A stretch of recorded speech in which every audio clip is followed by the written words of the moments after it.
इस वीडियो में हम पढ़ रहे हैं क्लास 10 के ज्योग्राफी के चैप्टर नंबर 4 को, जिसका नाम है एग्रीकल्चर। और ये वीडियो नंबर 4 इस चैप्टर का। इसके पहले 3 वीडियोस किए मैंने इस चैप्टर के ऊपर। तो अब हम आगे बढ़ते हैं और पढ़ते हैं हम अपना नेक्स्ट टॉपिक, जो कि है food crops other than grains. तो अब हम इस टॉपिक में पढ़ने वाले हैं वैसे फ्रूट क्रॉप्स के बारे में जो कि ग्रेन्स नहीं है, यानी कि पिछले वीडियो में हमने ग्रेन्स को कंप्लीट किया था।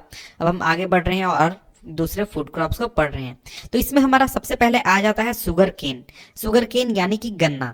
तो सुगर केन जो है वो एक तरीके का ट्रॉपिकल और इसके साथ ही सब ट्रॉपिकल क्रॉप है, यानी ट्रॉपिकल रीजन में भी इसको उगाया जा सकता है और सब ट्रॉपिकल रीजन में भी उगाया जा सकता है। इसको मैं थोड़ा सा शॉर्ट में समझा देता हूं, क्योंकि ये वर्ड जो है ये बार बार आने वाला है। देखिए, मान लीजिए ये आपका अर्थ है और यहाँ से आपका इक्वेटर जा रहा है, यहाँ ट्रॉपिक ऑफ कैंसर है, यहाँ ट्रॉपिक ऑफ कैप्रिकॉर्न है। तो इसके बीच में जो आपका रीजन आ गया ये आपका हो गया ट्रॉपिकल क्लाइमेट। और इसके ऊपर 30 डिग्री तक जो आपका रीजन आ गया, ये छोटा सा, ये इंडिया में भी रीजन ये है, तो ये आपका हो गया सब ट्रॉपिकल रीजन। तो ये हो गया ट्रॉपिकल और ये हो गया सब ट्रॉपिकल। तो ये एक तरीके का क्लासिफिकेशन है। इसके अलावा भी कई सारे क्लासिफिकेशन है ट्रॉपिकल सब ट्रॉपिकल के, तो इसको आप सिंपली समझ सकते हैं, याद रख सकते हैं। तो देखिए, इसके बाद अब हम शुगर केन को कंटिन्यू करते हैं। तो देखिए, शुगर केन जो है वो आपको हॉट और ह्यूमिड क्लाइमेट में काफी अच्छी तरीके से उगता है। और इसके साथ ही जो टेम्परेचर होना चाहिए इसके उगने के लिए वो होना चाहिए 21 डिग्री सेल्सियस से 27 डिग्री सेल्सियस के बीच में। और एनुअल रेनफॉल होनी चाहिए, यानी बारिश होनी चाहिए 75 सेंटीमीटर से 100 सेंटीमीटर के बीच में। और उन रीजन्स में जहां पर बारिश की कमी है या फिर पानी की कमी है, वहां पर आप इरिगेशन के जरिए भी पानी की कमी को पूरा कर सकते हैं। और शुगर केन जो है वो बहुत ही आसानी से वैरायटी ऑफ जो सॉइल है यानी मिट्टी है वहां पर आप उगा सकते हैं। इसके लिए कोई स्पेसिफिक टाइप की मिट्टी नहीं चाहिए इसको उगने के लिए। और इसको उगाने के लिए आपको बहुत ज्यादा मैनुअल लेबर की जरूरत होगी, यानी आपको पर्सनली इसमें काम करना होगा, इन्वॉल्व होना होगा, सोइंग से लेकर हार्वेस्टिंग तक। और इसके साथ ही जो इंडिया है वो सेकेंड लार्जेस्ट प्रोड्यूसर है शुगर केन का ब्राजील के बाद, यानी सबसे बड़ा प्रोड्यूसर कौन है? ब्राजील है। और जो शुगर केन है वो मेन सोर्स है आपके शुगर का, गुड़ का, कंसारी का और मोलासिस का। और जो मेजर शुगर केन प्रोड्यूसिंग आपकी स्टेट्स हैं वो है उत्तर प्रदेश, महाराष्ट्र, कर्नाटका, तमिलनाडु, आंध्र प्रदेश, तेलंगाना, बिहार, पंजाब और हरियाणा, यानी इन राज्यों में सबसे ज्यादा शुगर केन को उगाया जाता है। इसके बाद अब हम आगे बढ़ते हैं और आगे पढ़ते हैं ऑयल सीड्स के बारे में। ऑयल सीड्स जिसको कि हिंदी में हम तिलहन कहते हैं। तो देखिए, 2008 में जो इंडिया था वो सेकेंड लार्जेस्ट प्रोड्यूसर था ग्राउंडनट का पूरे वर्ल्ड में, चाइना के बाद। ग्राउंडनट क्या है? एक तरीके का ऑयल सीड है, एक तरीके का तिलहन है। और रेप सीड के मामले में, यानी जो आपके वैसे सीड या फिर वैसे अनाज जिनको यूज किया जाता है तेल निकालने के लिए, उसको हम रेप सीड कहते हैं। रेप सीड के प्रोडक्शन के मामले में जो इंडिया था वो थर्ड लार्जेस्ट प्रोड्यूसर था पूरे वर्ल्ड में, कनाडा और चाइना के बाद 2008 में। और जो अलग अलग ऑयल सीड हैं जो कि पूरे इंडिया में उगाए जाते हैं वो पूरे इंडिया के जो खेती के इलाके हैं उसके 12% को कैप्चर करते हैं। यानी कि मान लीजिए कि इतना बड़ा एरिया में अगर पूरी इंडिया में फसल हुआ है तो उसका 12% जो रीजन है वो आपका सिर्फ और सिर्फ तिलहन है, यानी कि जो आपका ऑयल सीड्स हैं। और जो मेन ऑयल सीड्स हैं जिनको कि इंडिया में उगाया जाता है वो है ग्राउंडनट, मस्टर्ड, कोकोनट, सिसेमम जिसको कि तिल कहते हैं, और soybean, castor seeds, cotton seeds, linseed, sunflower. और ये जो है इनमें से ज्यादातर जो है उनको यूज किया जाता है फूड के लिए, यानी जो आपका खाने के तेल होते हैं उनको उनके लिए यूज किया जाता है। और इसमें से लेकिन कुछ जो है उनको रॉ मटेरियल के रूप में भी यूज किया जाता है सोप, कॉस्मेटिक या फिर ऑइंटमेंट्स बनाने के लिए। और यहाँ पर आगे इन सभी को बारे में थोड़ी थोड़ी बात की गई है, यानी जितने भी आपके यहाँ पर ऊपर हमने बात की टाइप्स, कैस्टर सीड, इन सभी के बारे में थोड़ी थोड़ी बात की है। तो सबसे पहले देखिए ग्राउंडनट की बात की गई है। तो देखिए, ग्राउंडनट जो है वो एक तरीके का खरीफ क्रॉप है।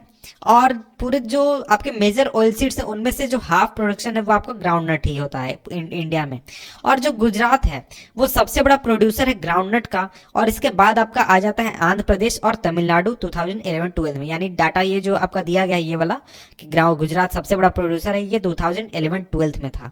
और इसके बाद लिनसीड की बात की है। जो लिनसीड और जो मस्टर्ड है ये रबी क्रॉप्स हैं।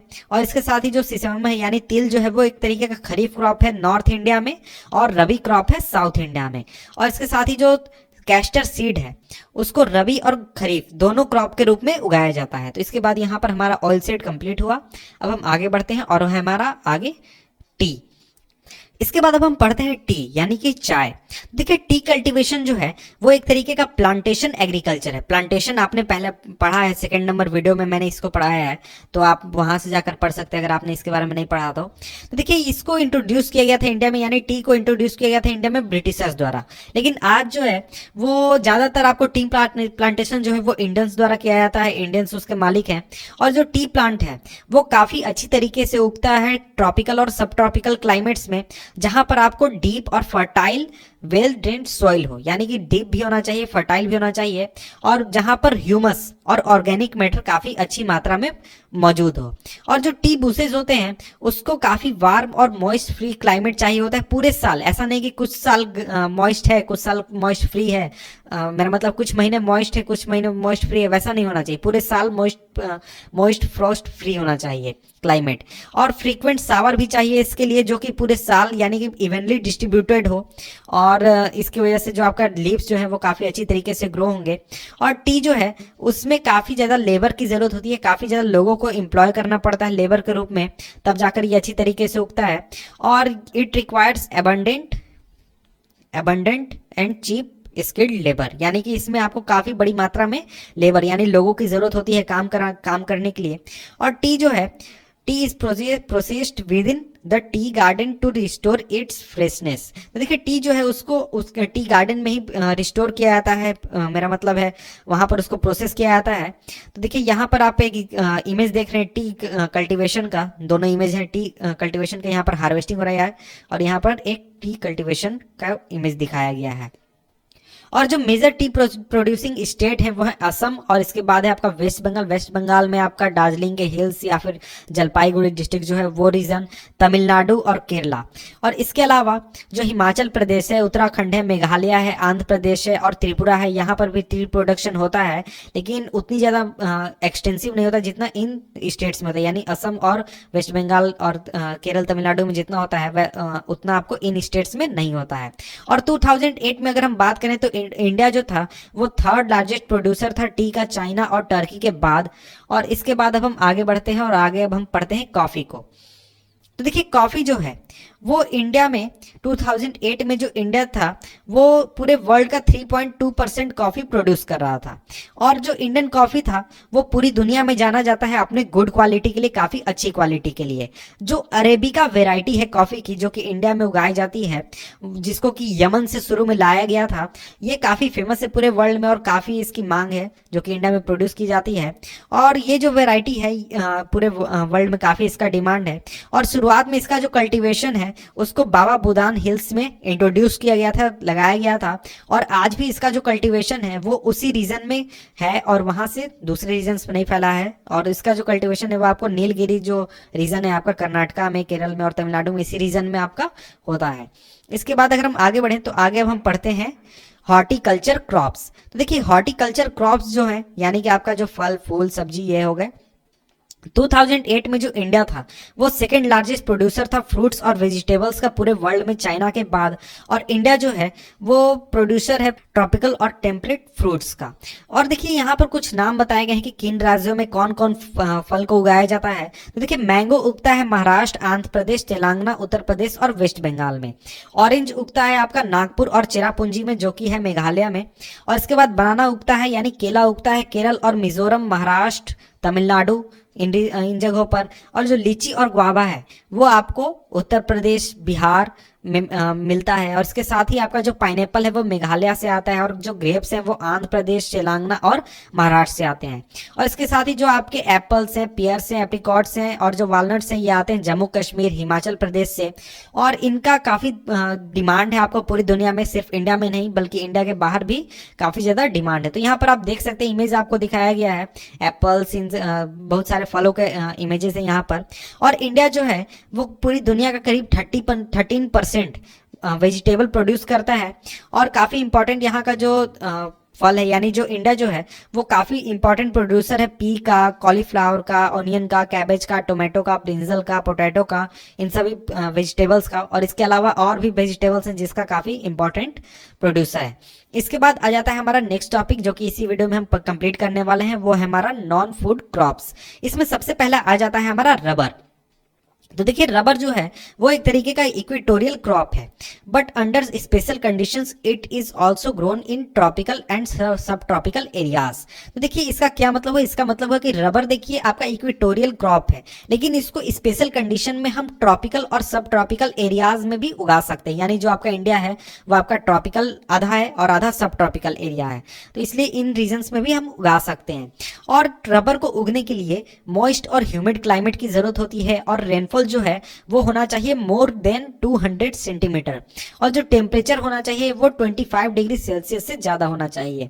और रबर जो है वो काफ़ी इंपॉर्टेंट इंडस्ट्रियल रॉ मटेरियल है, और इसको मेनली ग्रो किया जाता है केरल, तमिलनाडु, कर्नाटका और अंडमान निकोबार आइलैंड में, और इसके साथ ही मेघालय के गारो हिल्स में। और 2010-11 में जो इंडिया था वो 4th था वर्ल्ड नेचुरल रबर प्रोड्यूसर में, यानी नेचुरल रबर जो है इसके प्रोड्यूसर में नंबर 4 पर था इंडिया। और यहाँ पर आपको दिया गया है कि कंजम्पशन ऑफ नेचुरल रबर उसका किन किन चीज़ों में उपयोग किया जाता है, इसको आप देख सकते हैं। इसके बाद आ जाता है आपका नेक्स्ट, वो है फाइबर क्रॉप्स। तो देखिए फाइबर क्रॉप्स जो है यानी रेशेदार जो आपके क्रॉप्स है उनकी बात यहाँ पर की जा रही है। कॉटन, जूट, हेम्प और नेचुरल सिल्क जो है वो 4 मेजर फाइबर क्रॉप्स है जिनको इंडिया में उगाया जाता है। और जो फर्स्ट 3 हैं वो डिराइव होते हैं क्रॉप से जिनको कि सॉइल में उगाया जाता है, और जो अंत लास्ट वाला है यानी जो सिल्क है उसको ऑब्टेन किया जाता है ककून से, यानी कि जो सिल्क वॉर्म है उनके द्वारा। तो इसके बाद यहाँ पर देखिए कहा गया कि rearing of silkworm for the production of silk fibre is known as sericulture. ये भी आपसे क्वेश्चन पूछा जाता है कि सेरीकल्चर क्या होता है, तो यहाँ पर लिख देंगे कि देखिए सिल्क वॉर्म को अगर हम पाल रहे हैं सिल्क फाइबर को प्रोड्यूस करने के लिए तो उसी को हम सेरीकल्चर कहते हैं। इसके बाद सबसे पहले आ जाता है आपका कॉटन। देखिए इंडिया जो है India is believe to be the original home of the cotton plant. देखिए इंडिया को मेन कॉटन प्लांट के होम के रूप में माना जाता है।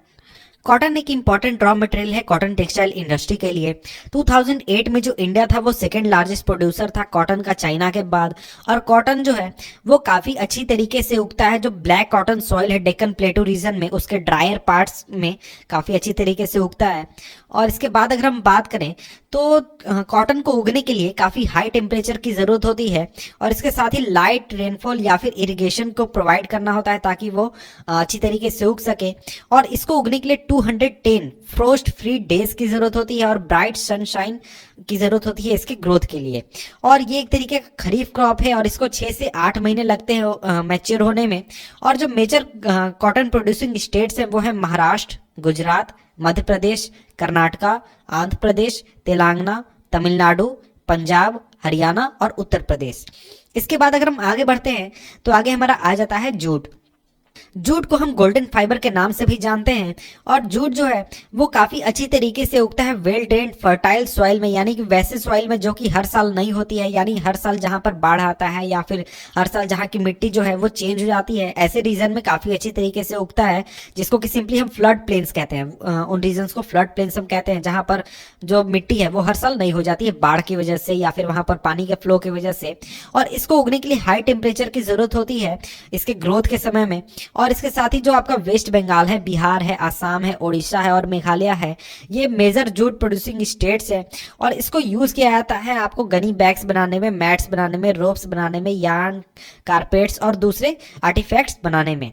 और इसके हाई कॉस्ट की वजह से it is losing market to synthetic fibres, यानी इसके महंगे होने की वजह से जो सिंथेटिक फाइबर हैं वो इसकी जगह ले रहे हैं।